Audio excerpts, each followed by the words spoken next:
The ripped edges of the wound on Mitch's cheek had healed, but the real damage never would.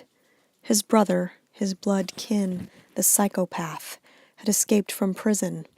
Mitch's worst fear stood above him on the beach, like the creatures from the old monster movies he'd watched as a kid.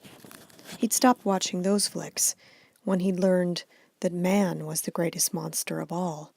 This man, in particular. His brother Wade. Wade's left hand was concealed behind his back. Mitch knew what was coming.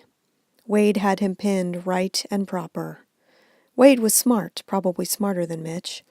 Only Mitch's dogged determination as a U.S. Marshal had brought him down and put him in prison.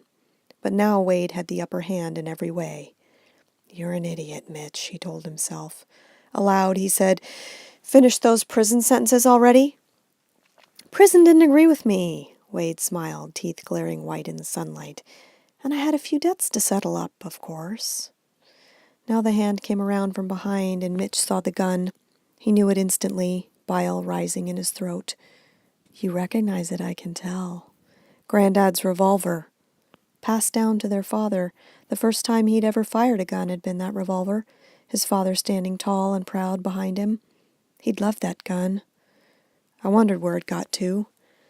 "My wife stored it away from me. Janie. You remember Janie." He didn't answer. "She's a good wifey, that Janie, in most ways." Wade's fixed stare flickered a moment, caught by some movement Mitch couldn't see on the water's edge. His horse? Wade trained the gun away from him. "Don't you shoot my horse," Mitch snapped. Wade turned back and smiled. "I didn't come here to shoot the horse." Wade fired as Mitch surged forward in a futile effort. He felt the crease of heat on his temple, and then he was falling into darkness. Just before the black closed in, he noticed a plume of smoke arcing over the sand like a striking snake.